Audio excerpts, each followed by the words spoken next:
Bonsoir à tous, bienvenue sur D8 pour cette nouvelle édition de Voyage au bout de la nuit. Aujourd'hui, je vais poursuivre la lecture du roman Autour de la Lune de Jules Verne. Et nous en étions au chapitre 4, un peu d'algèbre. Et n'hésitez pas à réagir sur les réseaux sociaux avec le hashtag VBN. Merci beaucoup.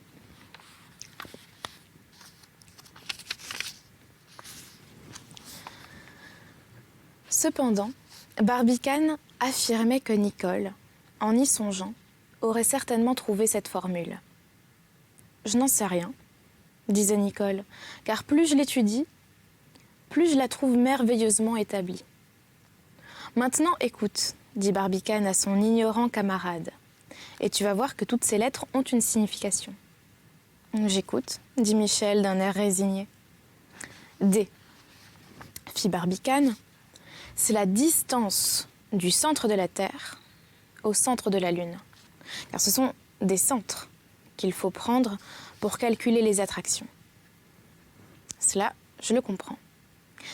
R, c'est le rayon de la Terre. R, rayon, admis. M est la masse de la Terre. M prime la masse de la Lune. En effet, il faut tenir compte de la masse des deux corps attirants, puisque l'attraction est proportionnelle aux masses. C'est entendu. G représente la gravité, la vitesse acquise au bout d'une seconde par un corps qui tombe à la surface de la Terre. Est-ce clair ? De l'eau de roche, répondit Michel. Maintenant, je représente par X la distance variable qui sépare le projectile du centre de la Terre, et par V, la vitesse qu'a ce projectile à cette distance. Bon. Enfin, l'expression V0 qui figure dans l'équation est la vitesse que possède le boulet au sortir de l'atmosphère. En effet, dit Nicole, c'est à ce point qu'il faut calculer cette vitesse, puisque nous savons déjà que la vitesse de départ vaut exactement les 3/2 de la vitesse au sortir de l'atmosphère. Comprends plus, fit Michel. C'est pourtant bien simple, dit Barbicane. Pas si simple que moi, répliqua Michel. Cela veut dire que lorsque notre projectile est arrivé à la limite de l'atmosphère terrestre, il avait déjà perdu 1/3 de sa vitesse initiale. Tant que cela? Oui, mon ami, rien que par son frottement sur les couches atmosphériques. Tu comprends bien que plus il marchait rapidement, plus il trouvait de résistance de la part de l'air. Ça, je l'admets, répondit Michel, et je le comprends. Bien que tes V02 et tes V0 carrés se secouent dans ma tête comme des clous dans un sac. Premier effet de l'algèbre, reprit Barbicane. Et maintenant, pour t'achever, nous allons établir la donnée numérique de ces diverses expressions, c'est-à-dire chiffrer leurs valeurs. Achevez-moi, répondit Michel. De ces expressions, dit Barbicane, les unes sont connues, les autres sont à calculer. Je me charge de ces dernières, dit Nicole. Voyons R, reprit Barbicane. R, c'est le rayon de la Terre qui, sous la latitude de la Floride, notre point de départ, égale 6 370 000 mètres. D, c'est-à-dire la distance du centre de la Terre au centre de la Lune, vaut 66 rayons terrestres. Soit, Nicole chiffra rapidement, soit, dit-il, 356 720 000 mètres, au moment où la Lune est à son périgée, c'est-à-dire à sa distance la plus rapprochée de la Terre. Bien, fit Barbicane. Maintenant, M' sur M, c'est-à-dire le rapport de la masse de la Lune à celle de la Terre, égale 1/81e. Parfait, dit Michel. G, la gravité, est à la Floride de 9,81 m, d'où résulte que GR égale 62 426 000 mètres carrés, répondit Nicole. Et maintenant, demanda Michel Ardan.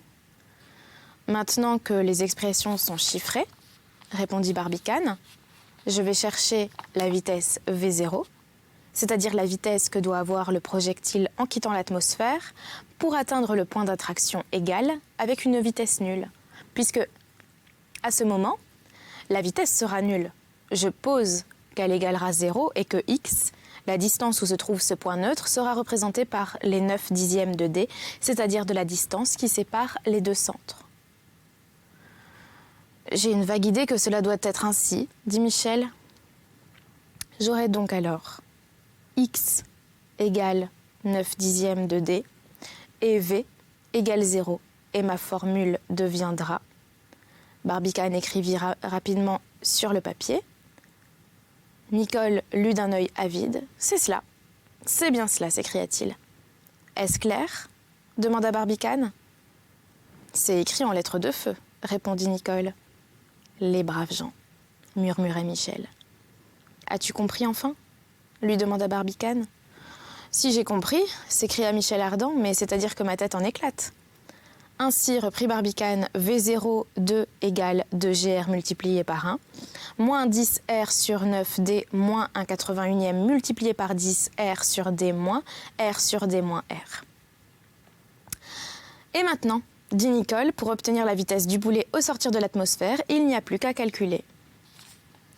Le capitaine, en praticien rompu à toutes les difficultés, se mit à chiffrer avec une rapidité effrayante. Division et multiplication s'allongeaient sous ses doigts. Les chiffres grêlaient sa page blanche. Barbicane le suivait du regard, pendant que Michel Ardan comprimait à deux mains une migraine naissante. « Eh bien ?» demanda Barbicane, après plusieurs minutes de silence.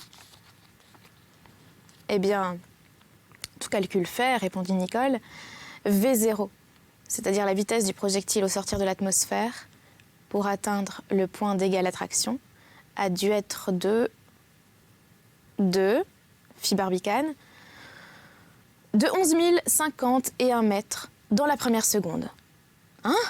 fit Barbicane, bondissant. « Vous dites 11 051 mètres. » « Malédiction !»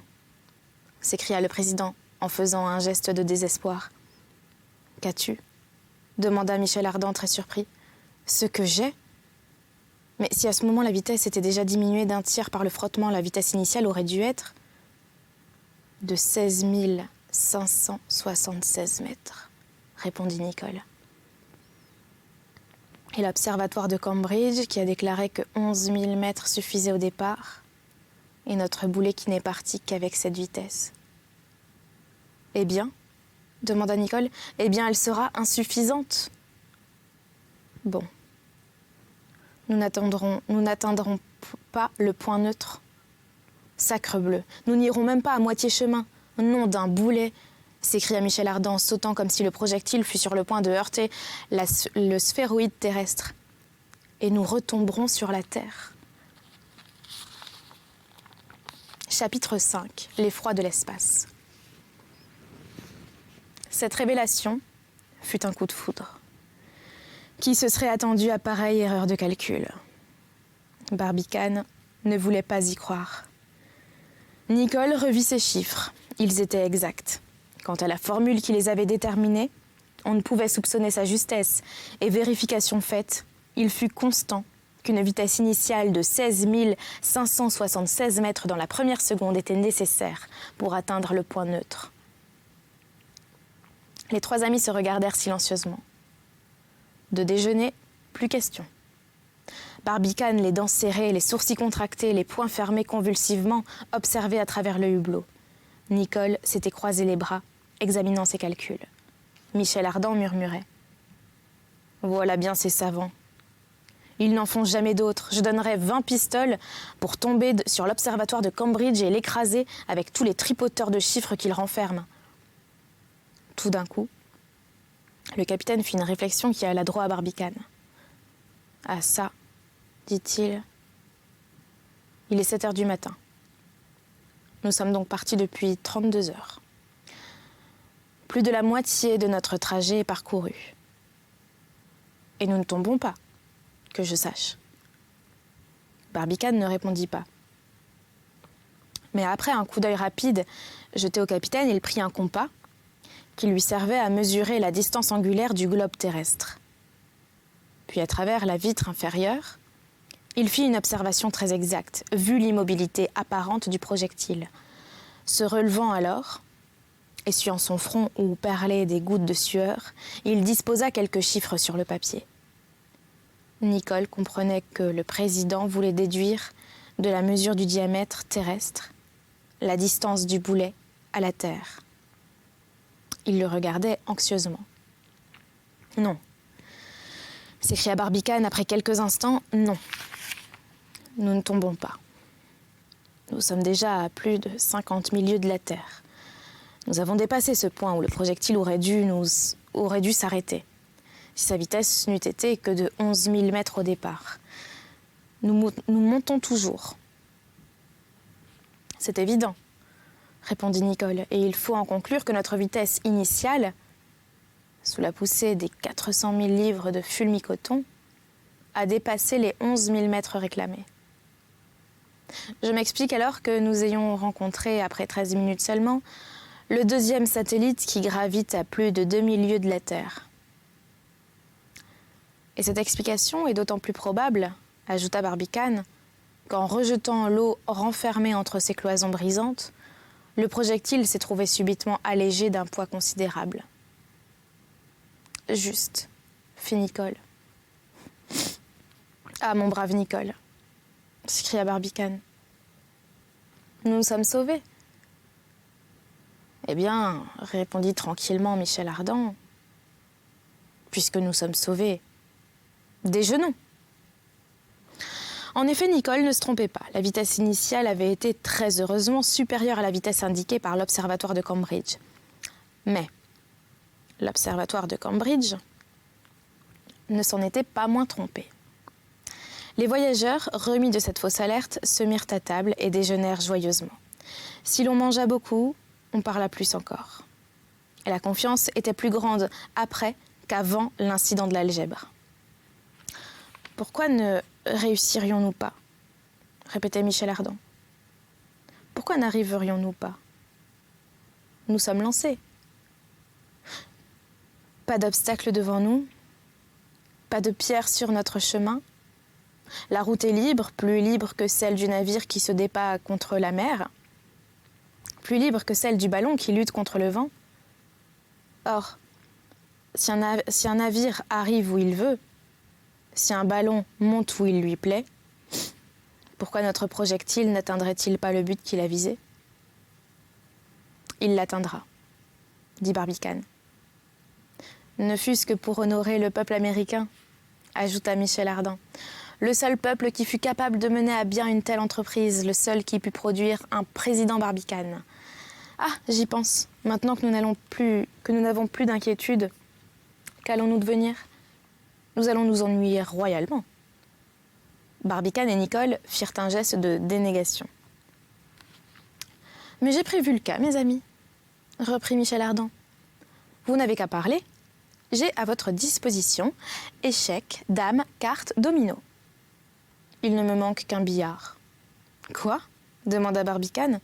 « Tu as emporté de pareils bibelots ?»« Sans doute, » répondit Michel, « et non seulement pour nous distraire, mais aussi dans l'intention louable d'en doter les estaminets sélénites. »« Mon ami, » dit Barbicane, « si la Lune est habitée, ses habitants ont apparu quelques milliers d'années avant ceux de la Terre, car on ne peut douter que cet astre ne soit plus vieux que le nôtre. Si donc les sélénites existent depuis des centaines de mille ans, si leur cerveau est organisé comme le cerveau humain, ils ont inventé tout ce que nous avons inventé déjà, et même ce que nous inventerons dans la suite des siècles. Ils n'auront rien à apprendre de nous et nous aurons tout à apprendre d'eux. »« Quoi ?»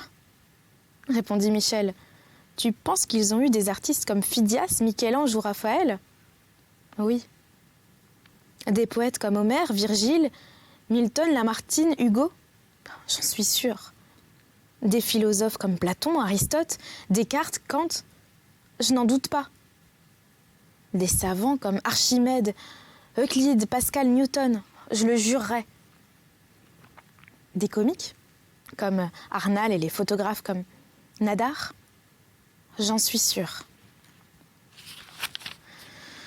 Alors, ami Barbicane, s'ils sont aussi forts que nous, et même plus forts, ces sélénites, pourquoi n'ont-ils pas tenté de communiquer avec la Terre ? Pourquoi n'ont-ils pas lancé un projectile lunaire jusqu'aux régions terrestres ?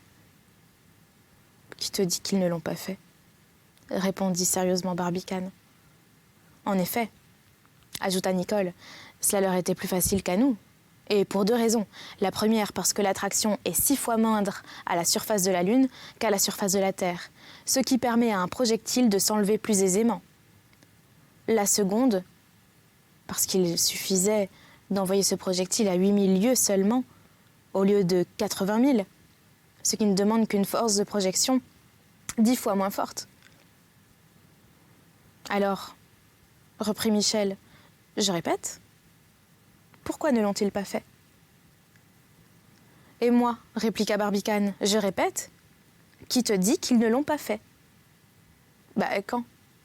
Il y a des milliers d'années, avant l'apparition de l'homme sur la Terre. Et le boulet ?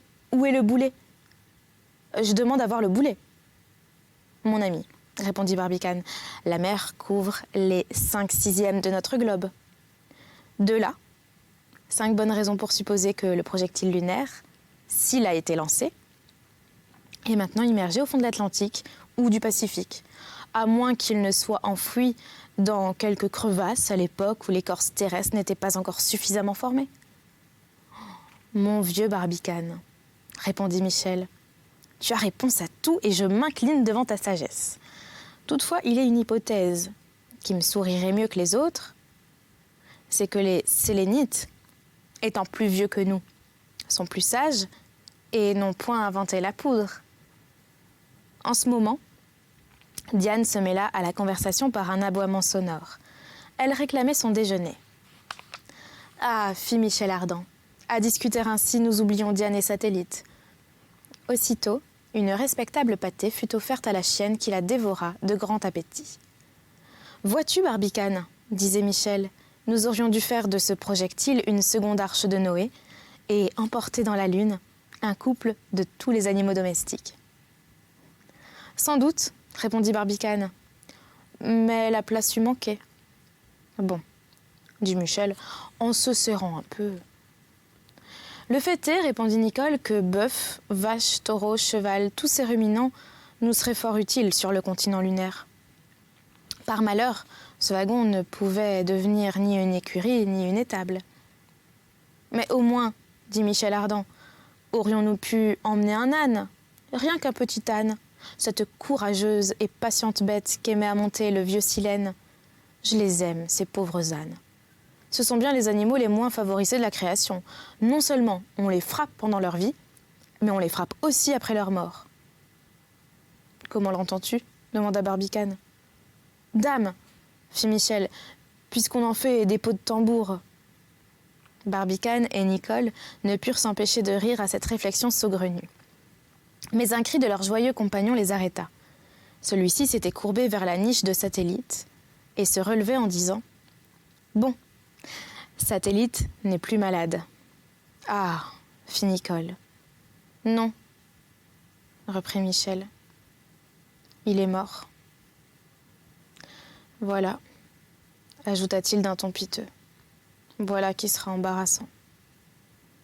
Je crains, ma pauvre Diane, que tu ne fasses pas souche dans les régions lunaires. » En effet, l'infortuné Satellite n'avait pu survivre à sa blessure. Il était mort, et bien mort. Michel Ardan, très décontenancé, regardait ses amis. « Il se présente une question, dit Barbicane. Nous ne pouvons garder avec nous le cadavre de ce chien pendant 48 heures encore. » Non, sans doute, répondit Nicole. Mais nos hublots sont fixés par des charnières. Ils peuvent se rabattre. Nous ouvrirons l'un des deux et nous jetterons ce corps dans l'espace.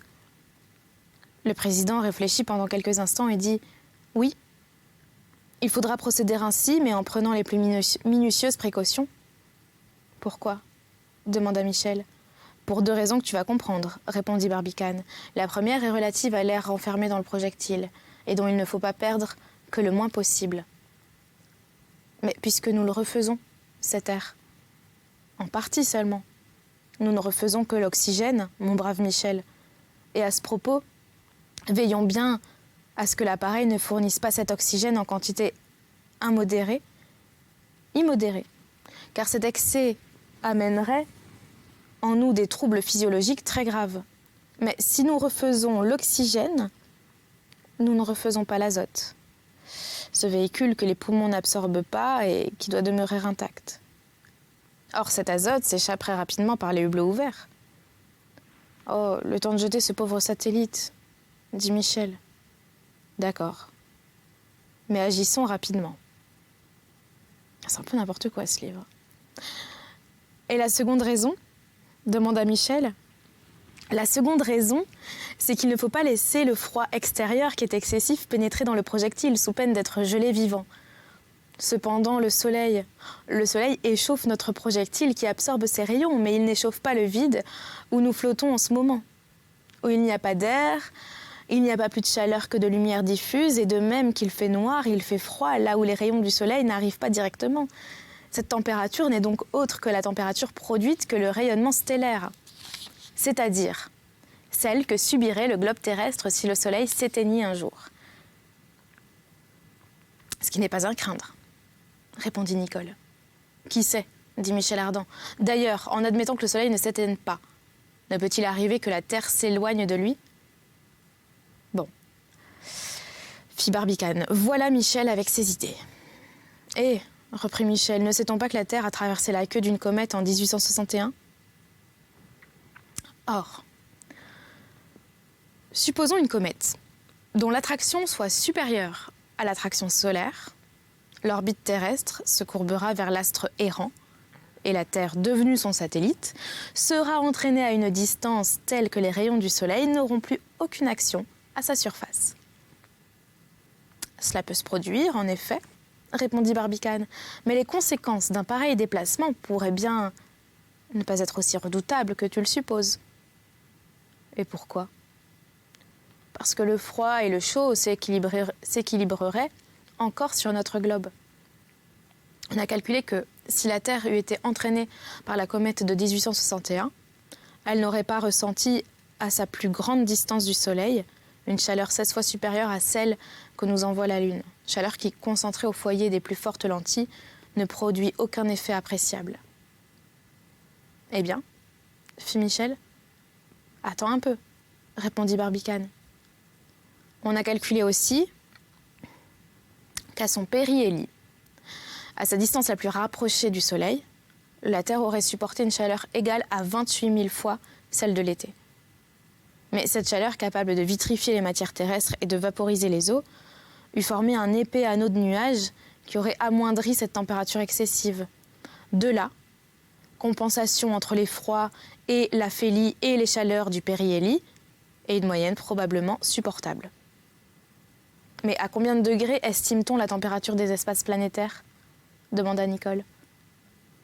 Autrefois, répondit Barbicane, on croyait que cette température était excessivement basse. En calculant son décroissement thermométrique, on arrivait à la chiffrer par millions de degrés au-dessous de zéro.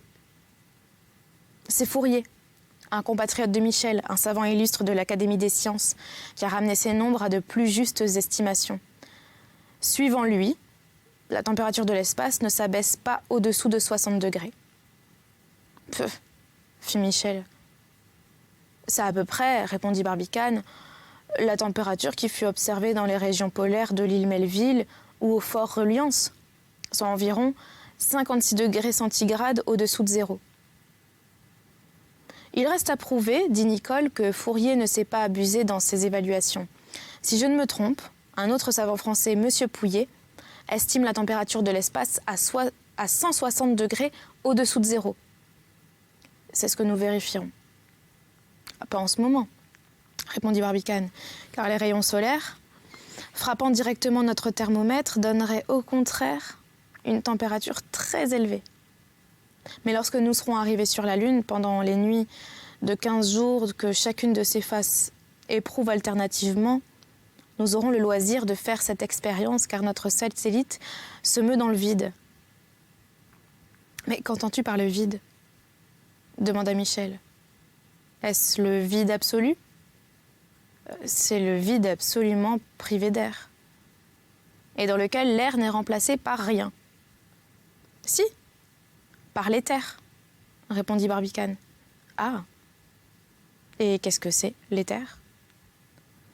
L'éther, mon ami, c'est une agglomération d'atomes impondérables qui, relativement à leur dimension, disent les ouvrages de physique moléculaire, sont aussi éloignés les uns des autres que les corps célestes le sont dans l'espace. Leur distance, cependant, est inférieure à 1/3 millionième de millimètre.